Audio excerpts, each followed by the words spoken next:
Hello and welcome to this week's Old School Q&A livestream. I'm your host Mod Gambit, and joining me on the sofa this week are Mods Ash.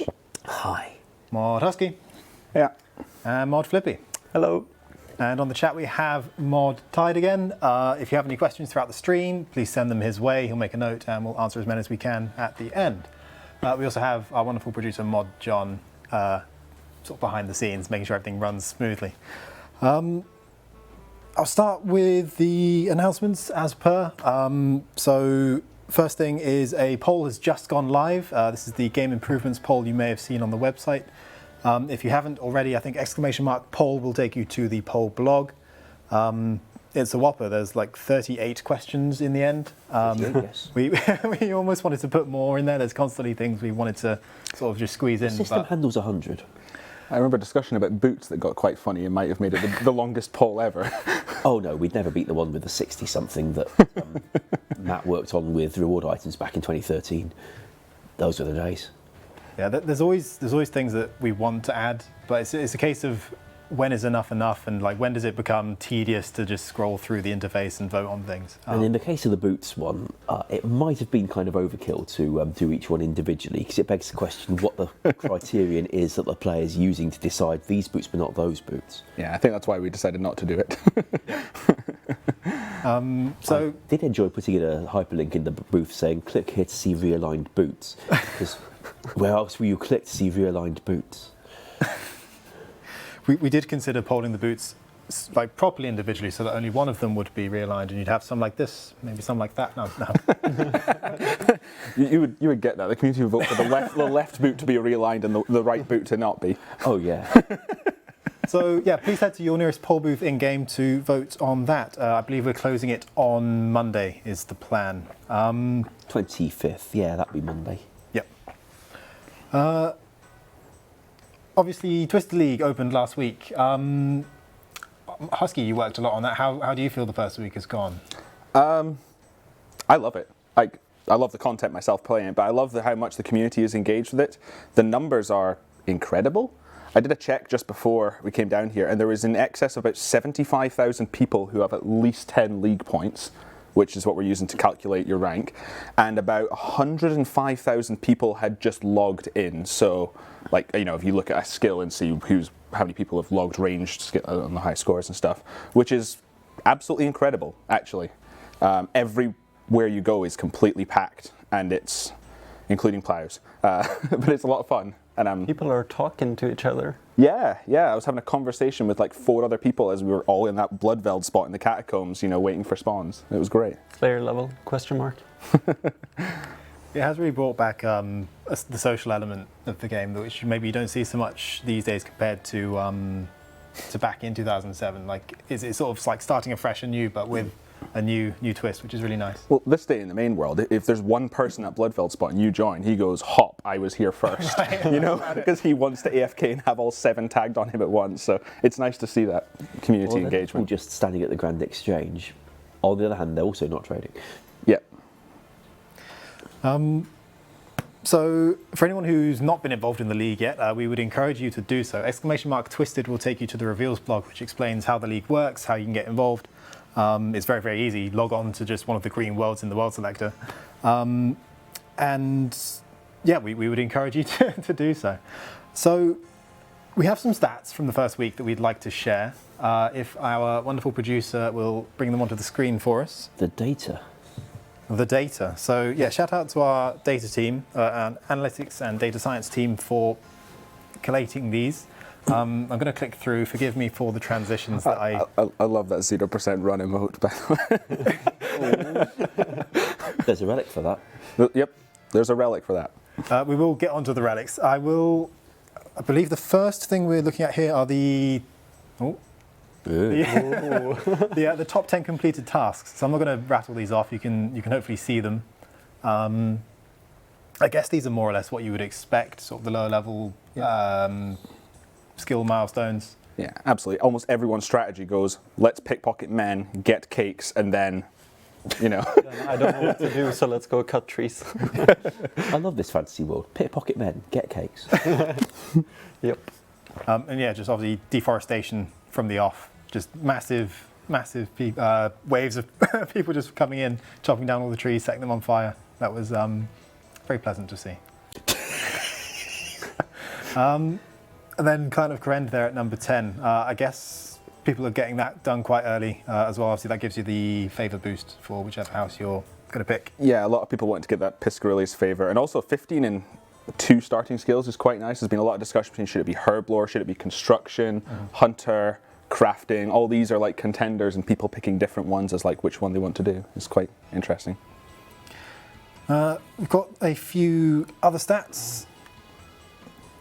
There we go, nicely titled Other. So these are the average points earned so far. These are points earned rather than points claimed. So I asked you this earlier, I think, asking about the high scores page where you'll see the ranks. Those are actually points claimed rather than earned. Yeah. So will potentially shift as people claim them. So yeah, these are the averages. Obviously, you've got the people who've been playing quite religiously since the launch, maybe at the top end, dragging that mean value up. But the median is around 407. Well, it's exactly 479 at the moment. People are good with their farming contracts. Yeah. Good job, guys. I haven't got a single one done yet. Shame. I need to get on that. Chambers of Xeric completions. Obviously, Wook's got the first one. Obviously. That was an epic, 2-hour-long raid, I think. I remember talking to people in office as we were watching that, and I said I'd be more surprised at this point if Alm soloed Wooks. You know? I think it takes more than one Alm to beat a Wooks, so yeah. Yeah. I think he was like the #1 streamer on the whole of Twitch when he was doing it. He was. Right? That's pretty cool. Incredible 40-something thousand viewers. 44 maybe? Around that, Yeah. 44, 45, yeah, Potentially. which is huge. Insane. And he won. He did, again. Yeah. In Who would have absolute- known? Absolute rag gear as well. Yeah, I mean, Rune Battle Axe and just destroying it with Slayer Dart, it was... Yeah, but see, I tweeted about this because it's funny. Some people, obviously, they didn't know the Relic, so they didn't know you could attack one tick faster and such, but still people believed that you needed Dragon Warhammer in order to complete raids, and then Wooks walks in there with a freaking Rune Battle Axe and just slaps him to death, kind of. It's Yeah. great. 2-hour, 12k point raid to get resources that were not useful at all for his account. Just so you guys know, I think all of this data is correct from launch until I think most of it midnight last night or this morning. So pretty up to date. Obviously, I think we'll be over 70k Slayer tasks by now. Yeah. Probably in the region of 70, 71,000. Right, so let's move on to the relics then, the hot topic. Let's see who has chosen which relic and how many. Yeah. This will probably be of interest to a lot of Oh, people. good lord. Here comes the gangs. Cool. So Yeah. tiers 1 to 4. These are the stats. Yeah, let's hear in the chat, by the way. Endless Endurance Gang, spam if you're in chat. Hashtag Endurance Gang, something like that. Run Gang. Yeah. So Yep, there we Run go. Gang. Absolutely dominating the tier 1 options. Right. Yeah, I think this is very clear. I think the thing with Endless Endurance is it never feels bad, right? It never ever feels bad. It's great for solo raids. I know there's been a lot of people who picked the other ones and said, oh, I regret not picking Run. But then when they've got to the point where they're actually using their relics, say they've gone through all the early questing, early skilling, and they're now, doing Slayer with magic. And I've seen a bunch of people just camping Firewave because, they can. And that feels great. And then, obviously the prayer people, that whole playstyle of doing Slayer and killing things in the catacombs, getting that prayer back, there's been a lot of people who do it. But yeah, Endless Endurance is clearly a safe choice. We do get questions about the Dark Devotion and whether that precludes you getting temple keys. Now, we know it doesn't. No. Do you want to give them any hints? Yeah, so you need to use any sort of dragon bones, basically either 100 or 200 of them on the Forthos altar to complete that task. And obviously if you're auto-burying them, that makes it a bit harder. We realized this when we were during testing, and the answer is that some relics will make some things easier and some will make things harder. Like, take for example, Hardcore Harvester making anything related to aerial fishing easier but harder at the same time. There's you get more fish but also more mulch pearls, which is that. You can get noted dragon bones. You can get them from Seracnus, you can get them from regular hydras, alchemical hydras. technically Dragon Implings, but I don't think I want to count that as a reliable source. It just means that you've got a bit longer to get there. But the way I look at it is that those people who pick Dark Altar Devotion also have like maybe 100 or 200 points because they got like 80 prayer with no effort compared to someone else who picked another relic which might help them complete fasts quicker or quests faster, like the Endless Endurance. Looking at the tier 1 distribution there, has it made you, say you were to do the balancing again, would you reconsider the effects? So like I've seen, for example, some people say if the Abyssal Accumulator one gave you 100% or much closer to 100% of your ammo back, then it would be a much tougher choice. We were arguing a lot in office because the truth is that the closer that gets to 100%, the more exponential that is. So for example, we originally had it 80%, that's about 5 times your ammunition. 85% is about 6.67 times your ammunition, and 90 would be 10 times. As soon as you get to 95, it's 20 times, then obviously you go to 100 and it's infinite, right? It scales exponentially, and it was trying to find that sweet spot. Maybe it could have been 90. I'm not too sure. I think Dark Altar Devotion, I picked that one, so Prayer Gang represent.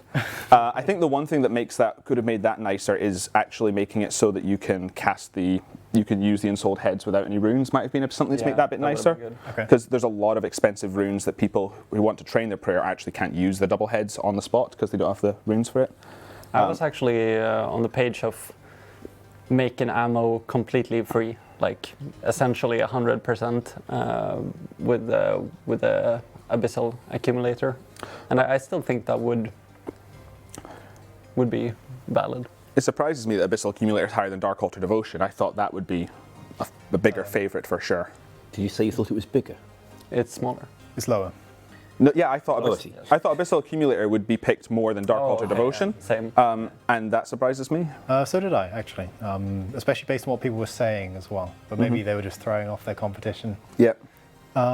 It's interesting looking at these distributions to see the kind of sort of journey the players are going on as a whole. You can see sort of a trend in terms of, and you'll see this, spoilers, with the 5th Relic, where a lot of people are starting out with skilling, and then transitioning to PVM or combat in the late game.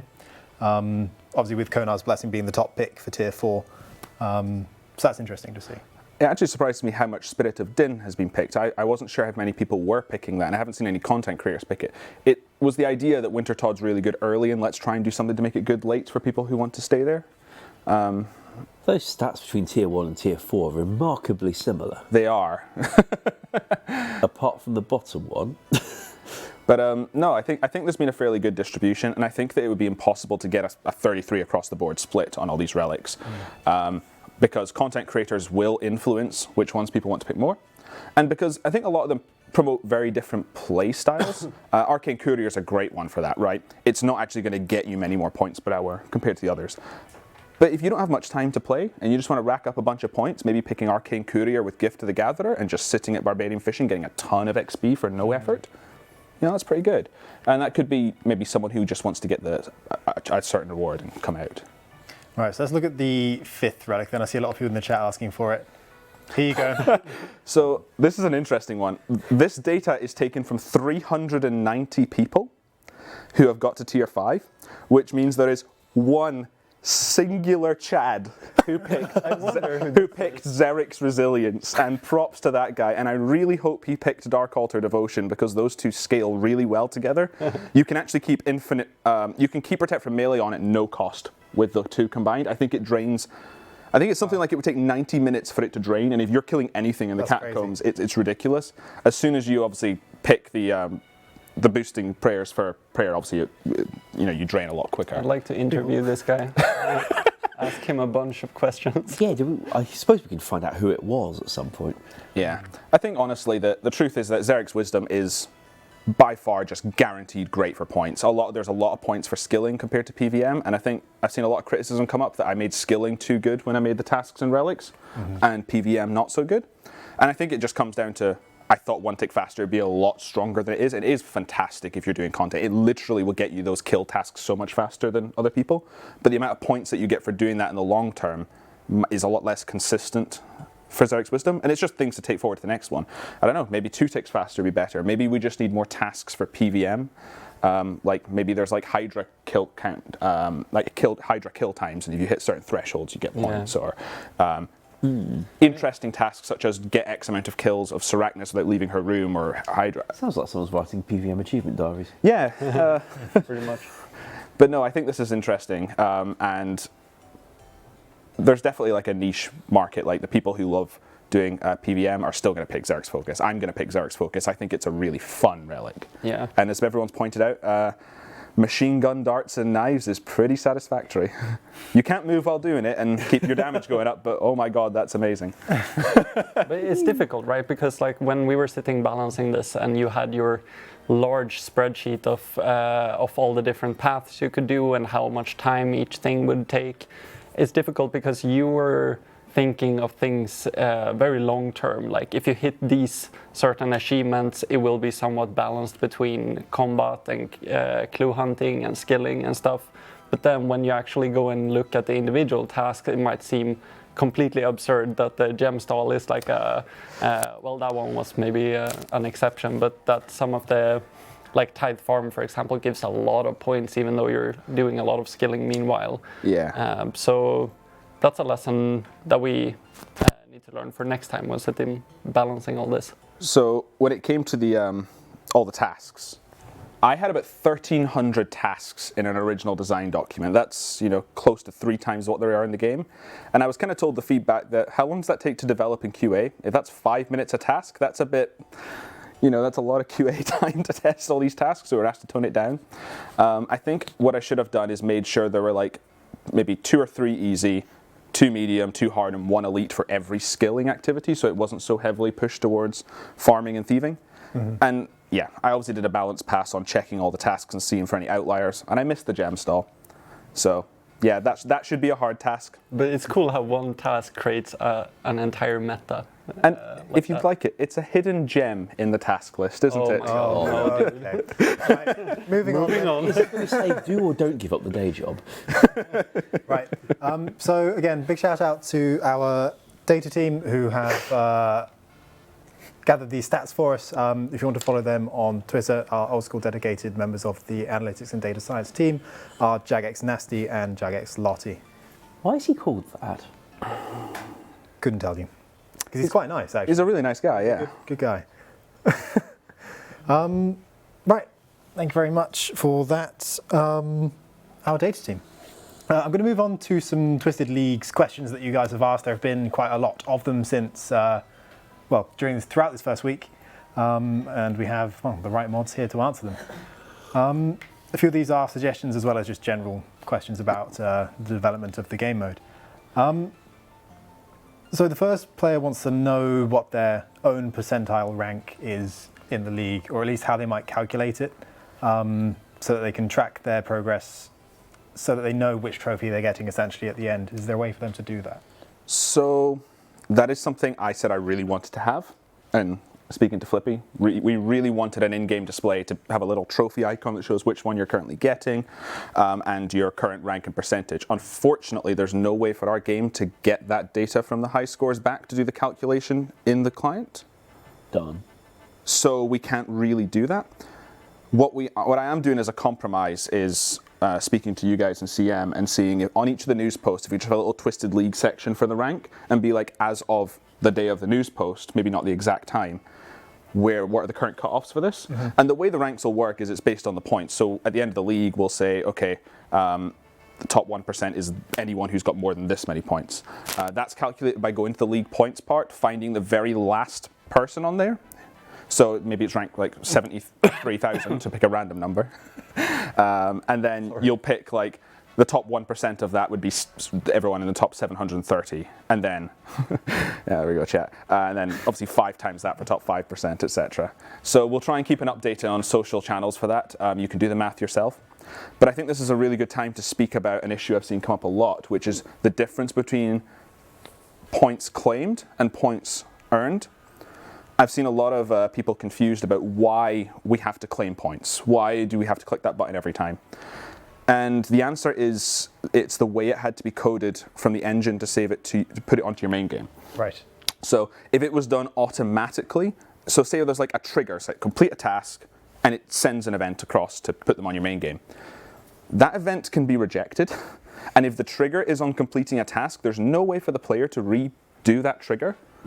So what we need to do, so when you click that button, there is a very, very, very small chance that you might have to click it again because it got rejected, and that's just so that the player can repeatedly do that trigger.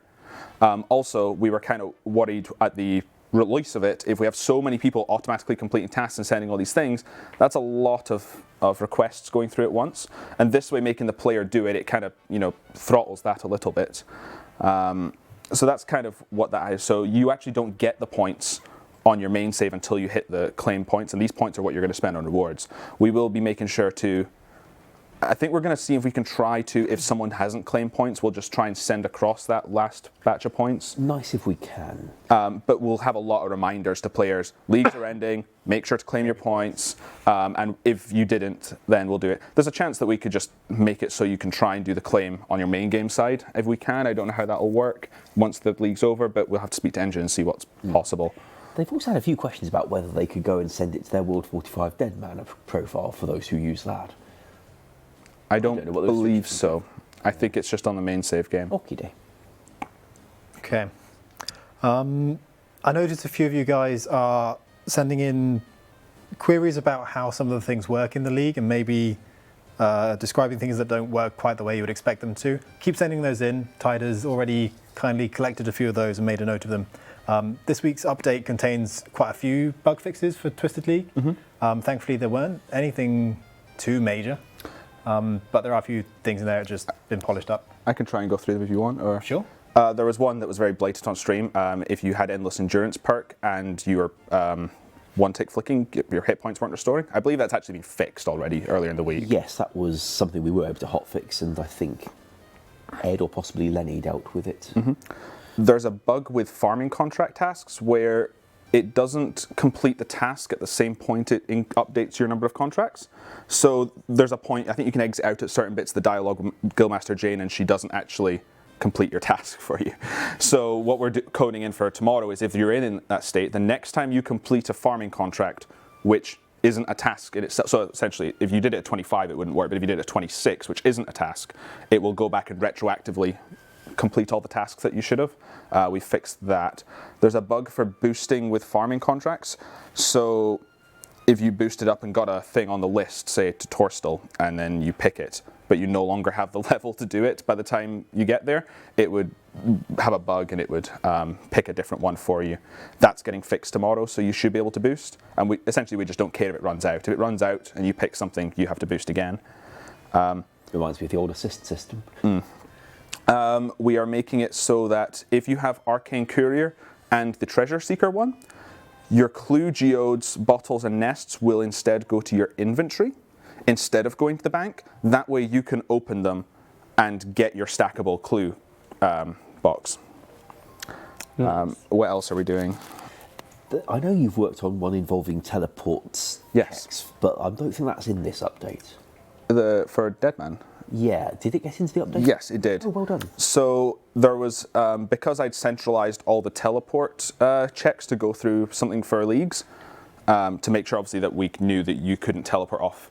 On Deadman Mode World 45, it made it so that you got the message that you couldn't teleport twice. So that's been fixed, so that now on Deadman Mode you will only get that once. And I've retained the functionality that for some reason the Amulet of Glory and the Nexus don't have those checks. I don't know if it was just they were forgot, but players are used to that, so that will retain exactly as it is. Well, teleporting out of a house was never considered to be such a issue for Deadman, so I don't think we put the delay on it. But the Fairy Ring and the Spirit Tree do have the checks in your house. They'd have perhaps inherited it from the fact that Fairy Rings and Spirit Trees generally did. Regardless, it's consistent with how it was, regardless of whether that's how it should be. The fact that there's a couple of Fairy Rings that have an unusually short duration for it, one in the Haunted Woods near Canifis, another possibly the Gorax Plain. Yeah. That something I'd forgotten from long ago. Anywho, thanks for dealing with that.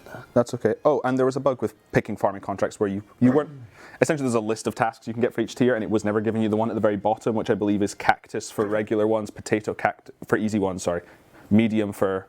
Potato cactus for medium ones, and Salastrus trees for hard ones, I believe. Right. So you could never pick those tasks. That'll also be fixed for tomorrow. RPG The Oda was asking, or possibly Theodore, was asking about the favour requirement on submitting stews and pineapple pizzas. What's going on there is that the task is requires that they have 30% approval for that kind of food in the mess hall at the time when you submit the food. That's the requirement.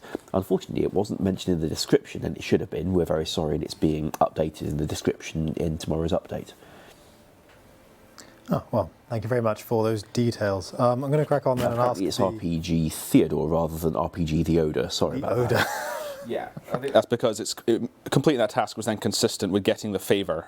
You don't get favour if it's not greater than 30%, and the whole point of the minigame is to serve food that they want. So the task is consistent with that. We just didn't include it in the description, which made people think there was a bug with it, because everyone was doing stews in the first several days because no one had access to pizzas. Okay. So one of the popular requests we've had is the option to toggle relics on and off. How do we feel about this? No, is quite sorry to burst anyone's bubbles.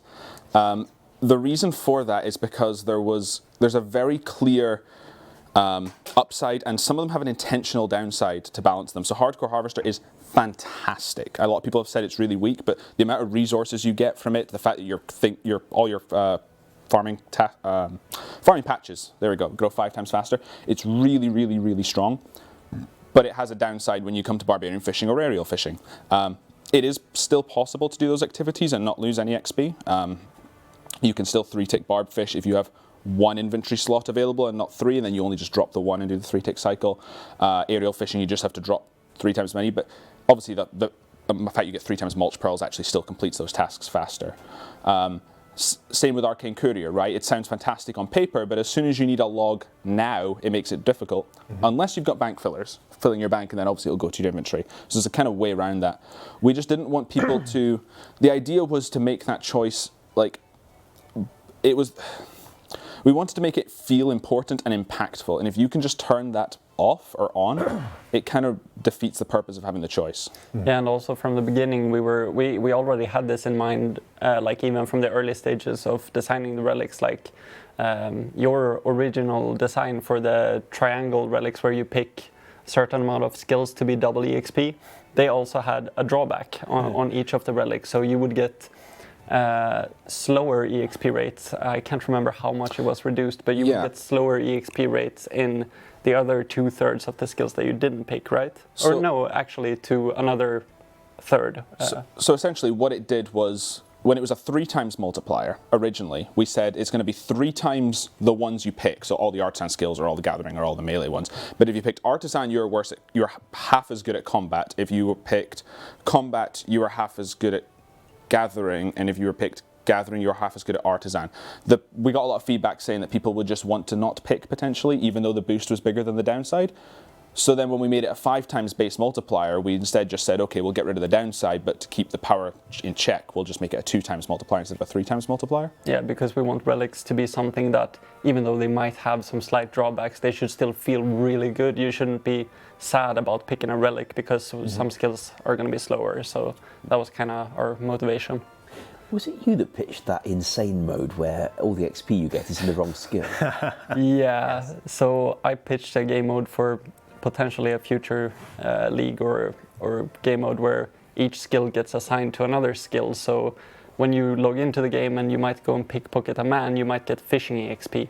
And when you do something else, you get EXP in another skill. And this creates a very interesting scenario where you are literally you need to replan your the whole game mode and how you usually play the game, because suddenly you realize that, oh, I need this smithing level to smith this weapon, so I need to go and train attack to get my smithing level up. And yeah, the best, a mad kind of pure. The funny part about that, going back to your pickpocketing for fishing XP, is it's still checking your thieving level when pickpocketing the men, right? So you're actually not getting better at the activity you're doing, even if you're getting things in other skills. So it was interesting, but if we did do that for a league and just as a concept, we'd probably make it so it was the same scramble, so to say, for everyone. Yeah, yes, and maybe potentially enable you to randomize your account but not compete for points.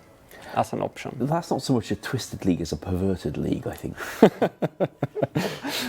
I guess, yeah. It's one of those things where it's one thing to describe it, to actually give it a go is something else, because you realise quite how interesting the journey you would end up going on is. That's quite good for actually the Twisted League, because people were like, oh, I'm not sure, it sounds, I'm not sure. But then when they jump in and play, we've seen the players like, actually this was an update a lot of people underestimated for being fun, and then they jump in and say it's great. So yeah, I think we had a lot of our blogs were really hard to describe it because we couldn't explain to them how it felt to play it. Sure. You know? On a similar sort of tack then to the previous question, will you be buffing or nerfing any of the relics in any way? No. The reason being is because they're permanent, right? So we wouldn't want someone who's made a really hard choice and finally settled on, say, Hardcore Harvester's really good, but I want to do more Slayers, I'm going to pick on natural selection, right? And then we go, actually we're going to make Hardcore Harvester 5 times so it's actually competitive. And then that person's going to feel really shit about their choice. Really, really bad about that choice. So, you know, we just want to make sure that we don't do that. Sorry. Bug Sorry. Swore. Bad. Very thank you, Dong, about their choice. Sorry, but yeah, so we don't want people to actually feel like they, especially because they can't go back and pick it. And then we had the same thing, like I put out a tweet just to get a general consensus on rebalancing some of the tasks that I wish had been maybe a slightly higher tier because they're slightly harder to do. And the consensus was the same, right? I picked my relics because I looked at the tasks and saw which ones gave a lot of points. So if I suddenly make, for example, Hydra be a lot more points, people are going to go, if I'd known Hydra was a lot of points, I would have picked on natural selection, right? Sorry, chat just needs to stop. Oh no, it's funny. Can't they do the poop emoji? But yeah, no, that's totally valid, and I feel like, sorry, totally valid, and that's what we're going to end up sticking with throughout the whole league. I think one of the nice things is this first run has given us a really good stab at the balancing, and I think they've come out, like, it's not like one of the relics is the clear winner for any of the tiers. Like, we've got people choosing all of them. But Even Zeric's Resilience. even Zeric's Resilience, there is at least a guy, right? But the choosing behaviour will give us a lot of insight into how to balance future leagues, which would be interesting. So hopefully the next round will make them even tougher to choose between. And I think we'll get a lot more feedback from players for the next league, now that they kind of understand how they work, because we had a lot that we were keeping, well, partly under secret because we didn't want to spoil it, but also we were still developing it, so it's hard to say it's going to work this way and then, you know, we're actually in the middle of developing it and it might work a different way. So I think we'll get a lot more feedback from the community then. Yeah, and we already have a lot. Like, they've been really vocal about it. Yeah. That's awesome. Our next question is kind of a niche one, but I've seen it asked by 2 people at least. So they have an account ready to play Group Ironman on. They've made it and they've got it sat on Tutorial Island at the Ironman part, ready to join the mainland. They're asking if you can use that account to compete in the league, and then when Group Ironman becomes a thing, be able to have the rewards on their Group Ironman account. I'm hesitant to say 100% yes because we haven't developed that system yet, but I don't see why it wouldn't. We quite often, like the way all the Ironman game modes are, is you can select I want to be a hardcore Ironman and then decide and change your mind and become an ultimate Ironman or not an Ironman at all. And it's not, that choice is never final till you leave the tutorial. So I'd imagine that yes, you can create an account, you can not leave Tutorial Island, and if you want to be the first Group Ironman with an Alm Slayer helm, or Twisted Slayer helm, whatever you call it, right, then sure. Like, you'll have those points on that account. You just won't be able to spend them till Group Ironman, well, till you leave Tutorial Island, which will be when Group Ironman comes out. Okay, so it could be a while, but... It'll be a while, all right. Apologies to anyone who's complaining that we've exposed their plans in the chat. We're cool with you doing it. So we have a suggestion for the Twisted Leagues, which is, could we add hands to the Karen Courtyard area so we can tell you how long you've actually spent in the league so far? Maybe not Hans specifically, but I guess we could put that on a dialogue. Perhaps the league tutor? It can be put on anything. I think you guys have just been working through some slightly more pressing feedback than this particular one. I'm scared. Same goes for makeover mages. I'm scared to see. We've got an internal high scores we're setting up for the number of league points internally as like a competition, and someone came up to me and said, "Hey, Husky, you realise you've spent 45 hours in the Twisted League from Thursday night to Sunday night?" And I'm like, So will we work on Friday? But yes, we could call it LANs, and for that matter, there could be a Makeover Mage equivalent. That's come up a few times. Yeah, I think once we got through the more pressing stuff, maybe. Yeah, I think we can definitely add an NPC that does that. And let's say changing the gender is the one thing you can't do. I believe you can change your facial hair and your clothes in your player-own house. Is that correct? Yeah, but there's nothing in the house that will do the rest of the Makeover Mage's features. No. I'm trying to consider what tool or thing we'd put in the player-own house to facilitate that. No comment. Moving on. Our next question is, will unspent Twisted League points carry over to the next league? Yes. We don't know how it's going to work exactly. For example, let's say that the average points per hour in this league is 100, right? Because it's got its own relic system and task system in its own area. The next one might not be area locked. The next one might be. It might be something else. It could be PvP related. We don't know what those rules are. We also don't know what the tasks are.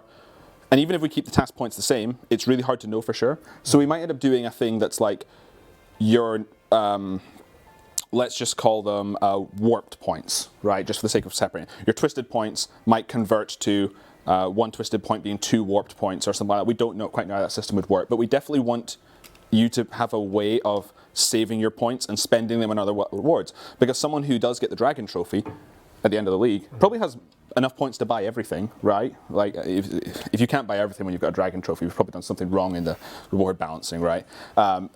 That's the idea. And then you might have like 5,000 points or 10,000 points left over, and you'll say, I'll save this for next league. Or you might want to buy another one of the items and sell your spares for money now. You sort of give the players the choice. I have a question for chat regarding the game pace of this league.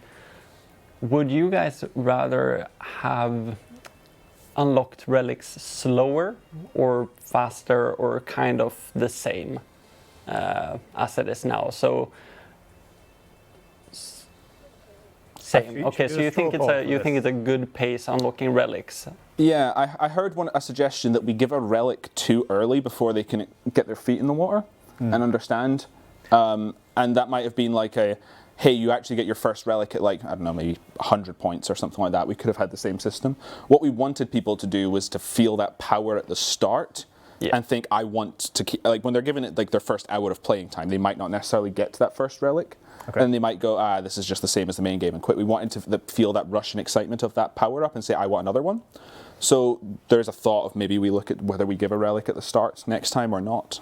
We could also put like one more tier of relics potentially and make that one real grindy as a last one. Yeah, we absolutely could. And there's a lot of, I've seen a lot of people say make a tier 6 selection so that you can pick one of the last ones. And again, the idea, if we had a tier 6, it'd be a different set of 3. We don't want to make it so that it's not a hard choice then, right? It's very easy to pick 2 that you want and 1 that you don't.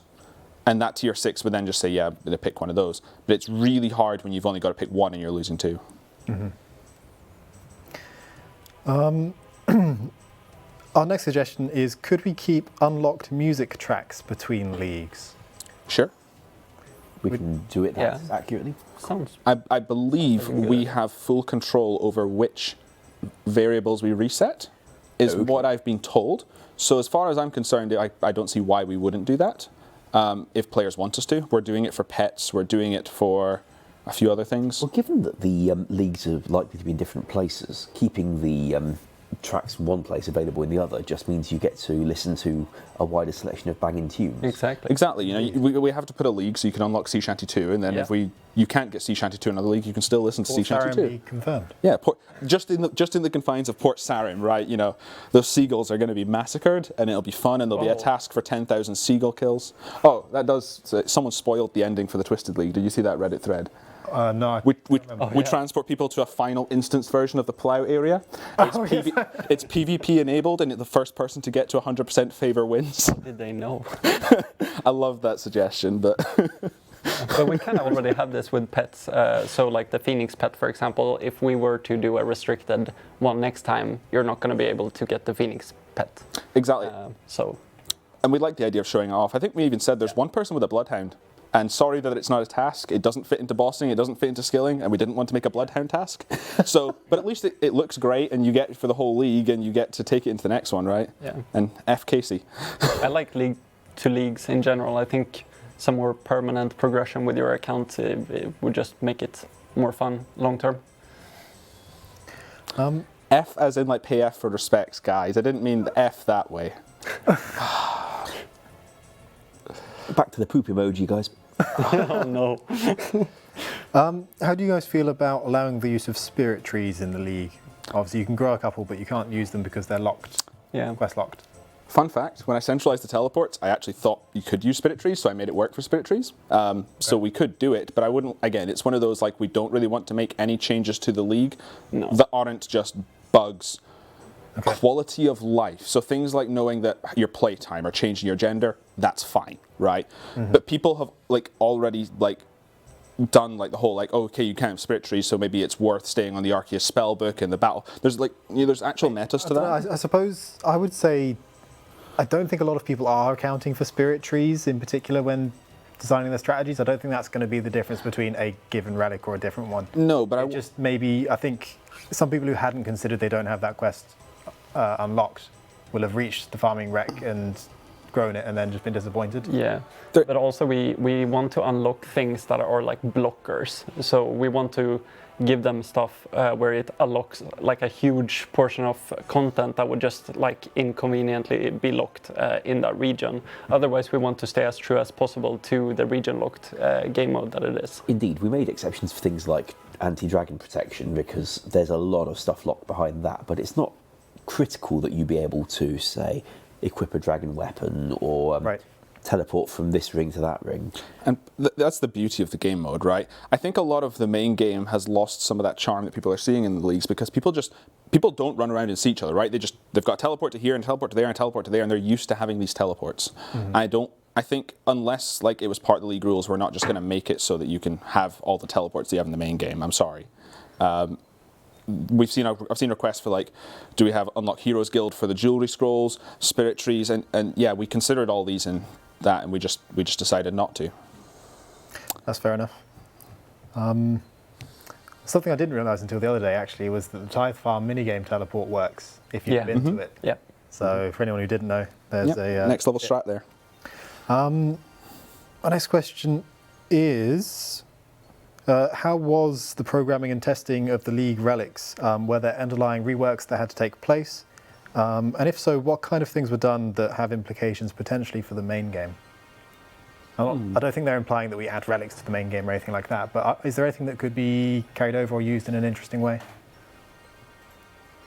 Maybe that's too broad a question. Not so much for the main game, I think. Well, when some code changes that you did to teleports that could be extremely powerful for future. Yeah, so now every single teleport knows where you have come from and where you're going to. That sounds like, why don't teleports know that, right?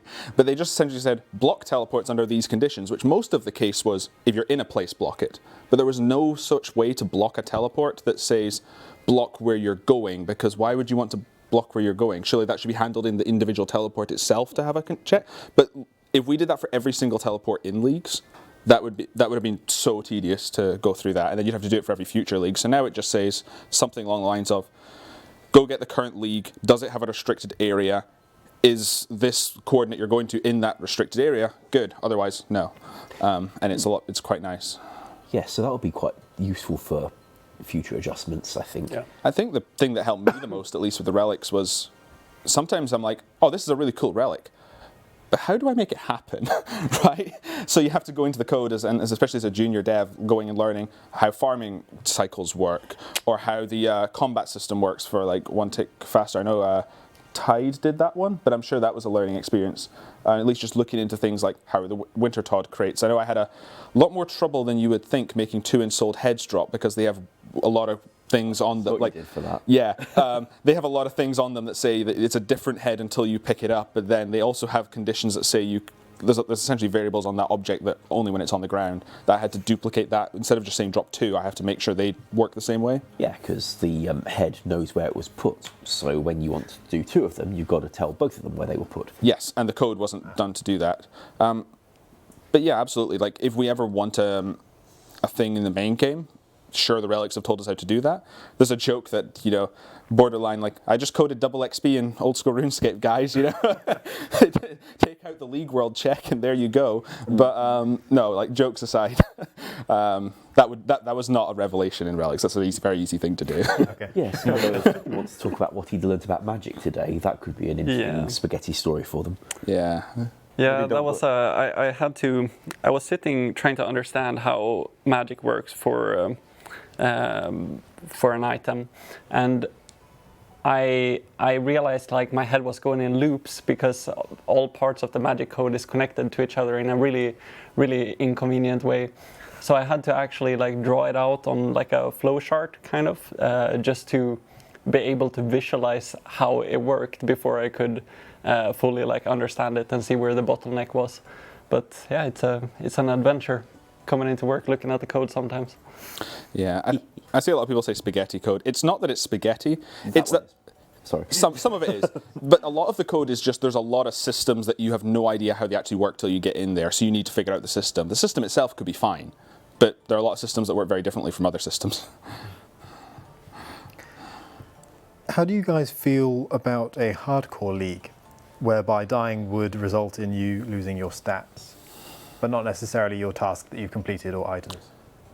Not items. Maybe items, maybe not. Again, it's sort of totally open-ended. I think one of the things that this league does really well is it's very accessible to a lot of people, and people generally don't like losing their progress, right? So I wouldn't want to just do that. I mean, especially because, you know, in our game, it's not just 10 minutes to get something, right? In our game, it can be tens, hundreds of hours to achieve a goal.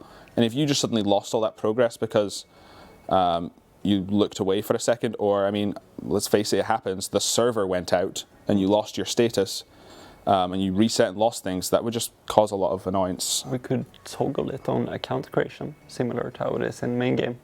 Imagine if you had an option now for Twisted League where you could create a hardcore from the start. The ultimate mode might be very niche indeed. Yeah, I just think it's one of those extra layers of complexity that I think wouldn't add anything.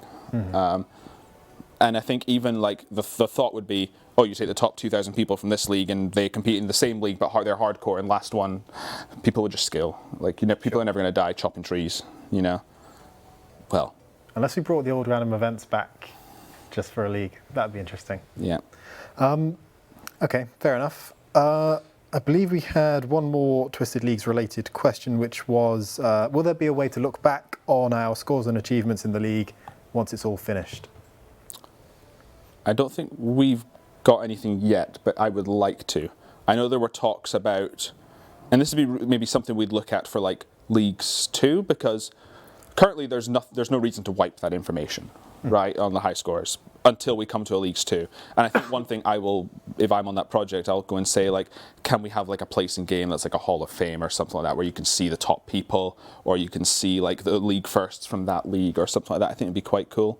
As far as personal high scores, I think they probably will. They'll just have to be wiped. We probably won't keep that.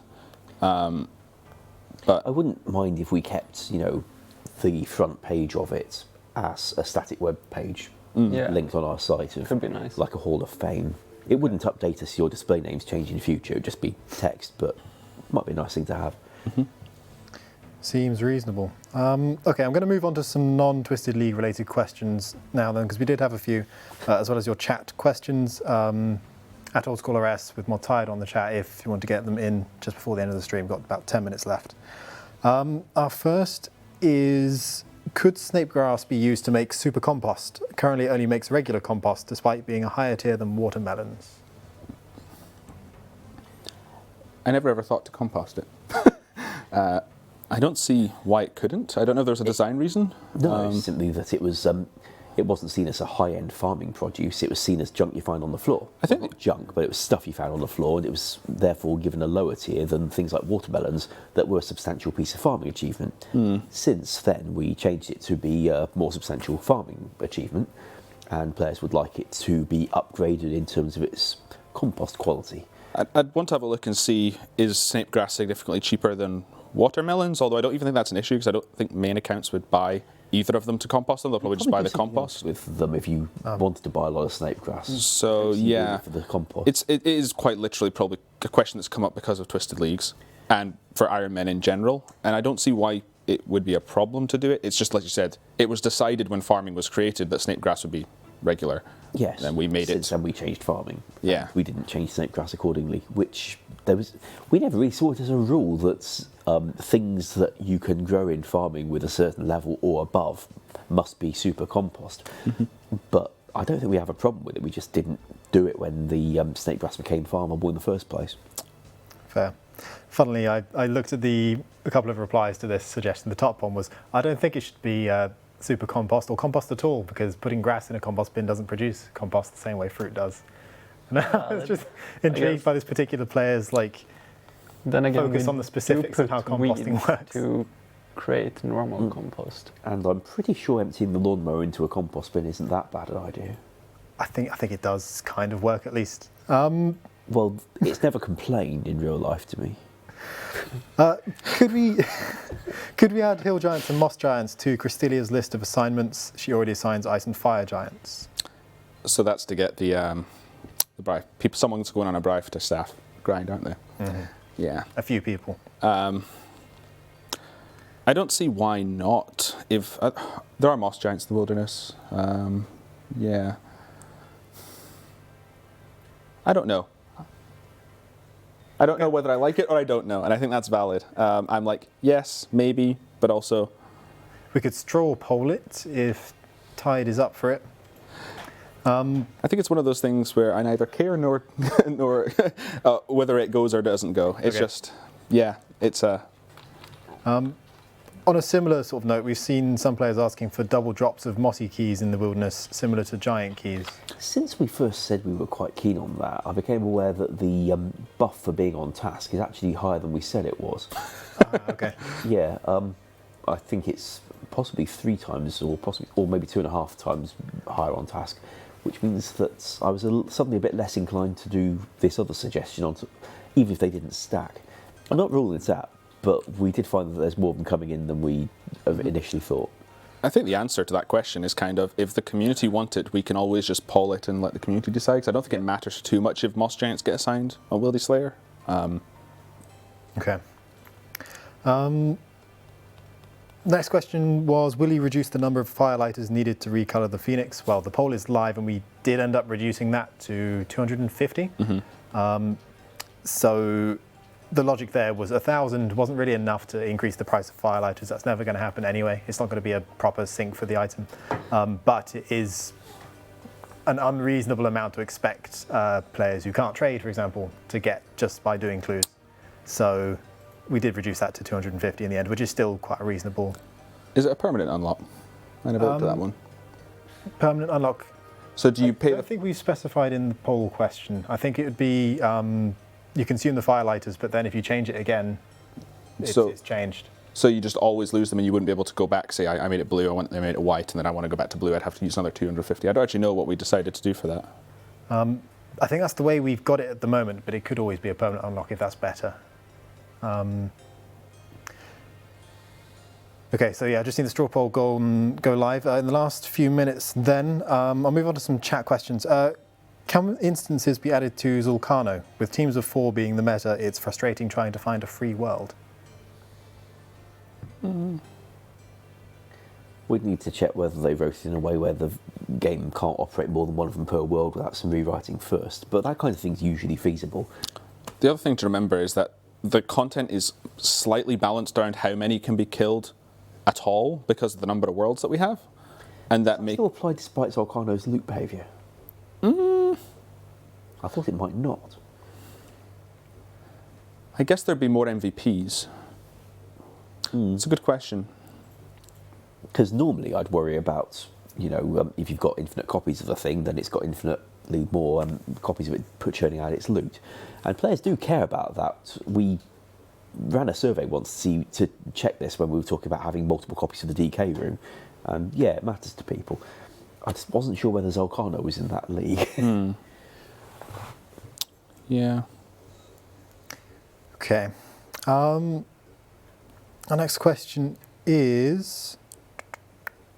Okay. So this one is a bit more of a like community topic, if you will.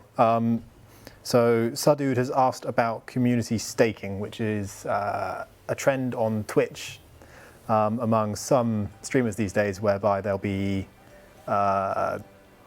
collecting wealth, gold items, what have you, and staking it on stream. And I suppose it's time we told you guys what our stance or opinion is on this. We do not encourage or condone that. It's so like close to commission staking, which we've banned people for before. We're currently working on formalizing a rule that's going to outright ban it. So that's basically where we're at. But yeah, we would encourage you to stay away from streams like that, to be involved in it, to participate in any way whatsoever. We will be putting an end to that with pretty severe repercussions.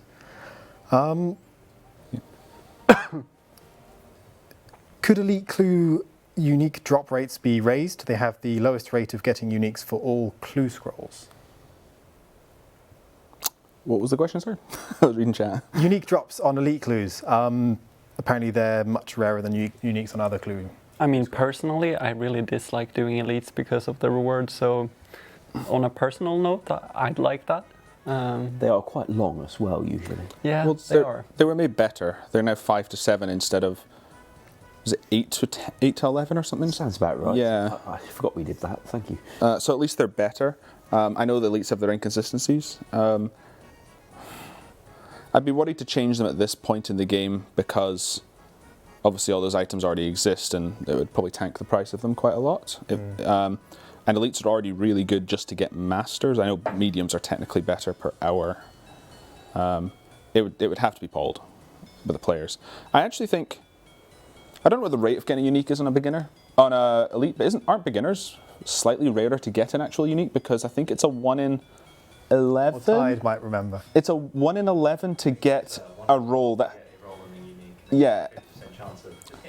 It's 1 in 12 beginners will have a 50% chance to either get a cabbages or the unique. So it's technically a 1 in 24 to get a unique. Is from this something beginners. that Tide has previously tweeted from his channel? Yes. Yeah. He nods, yeah. Yeah. So, yeah, every time you see cabbages, have fun because that was a lot of. I didn't like having that knowledge in-house every time I saw cabbages, so have fun, everyone. I got a cabbage shield earlier in my Twisted League account, and Oh. I was almost upset because I thought, could have been, but no, it was a different item, which I'm actually happy about because it's technically an upgrade. Yep. Oh yeah. Oh, talking about clues in the Twisted League, one thing I do want to have, I haven't actually had this discussion with the team yet, but I think we might want to look into, although put it to the community first. How do you guys feel about us making it so you can each spawn your own Sourdough Wizard instead of having to form queues? I know Clue Relic's been very popular and there's only like 5 hard clues and like 3 of them are wizards. So many yeses. They've asked it a few times in the course of the they're saying stream, no. so I think they're generally in favour. We just want to make sure that if you do have multiple of the things turn up, they actually work and go for the right person. Yes, I had a look at that. Probably would. I had a look at that code, and as long as we just say, I think right now it just says, "Can I find a wizard?" And instead we just say, "Can I find a wizard that is has me as the enemy?" Right? Yeah. Which should be fairly straightforward. I've seen a lot of people queuing and like getting frustrated and hopping worlds. Might we need to look into a hint arrow while we're about it? Yeah, I'd probably put a hint arrow on it so you know which one's yours. Because if everyone's got a wizard, it's going to look a bit wizzy around there. Oh, by the way, I'm very sorry to everybody who also gets triggered whenever they see the word magnified on a hard clue. That step is so out there. The people in chat know what I'm talking about. Especially when you've been at Lammy Langle, is his name? I do think we did call somebody Lammy Langle. I can't remember why. Yeah. Even worse if you have to walk. Yeah. I will say, though, one of the best parts of the Twisted League is, because Slayer Helm isn't a thing, you have so many nice Fashionscape head slot items you can show off and flex in the Twisted League. I got a Cavalier in one of my clues, and I'm just sitting there slaying, looking hella fine. I love the Dragon Chain body's best in slot melee body piece. Yeah. Obviously it takes a while to get, but very nice to see that again. I haven't seen anyone in game with it. But I think Mod Curse was at Dust Devils earlier and spotted a champion wearing a dechain, which looks Wow. very good. I did see a post on Reddit Chad. of someone who got in 16 clues, gilded plate body and gilded plate legs. Amazing. So everyone else is walking around full rune, and this guy is looking like Rigando, you know? Also, Right. Gambit, don't forget that. Yes, I was going to say, on that note, I realise we're 1 minute over time, so I'm going to plug this, which some of you spotted on the sofa and made sure I didn't forget about, which is the Christmas jumper. Obviously, Christmas season is nearly here, and this beautiful jumper sporting the wise old man's face and some Christmas, I was going to say puddings, but Christmas cannonballs, I guess. It is available on the merch store for pre-order. I think ! merch still takes you there. But yeah, if you want to grab one of these, head on over and make sure you've got yours ordered. And I these love little this. white ball things that come in pairs all over it. It says RS on them. It's not just little shapes. Yeah, those are actually, the RS stones for those of you Stones. can't see from there. But yeah, make sure to grab one of those. So yeah, at the beginning of the stream, we showed some stats and figures from the first week of the league. Make sure to go back and check them if you are interested.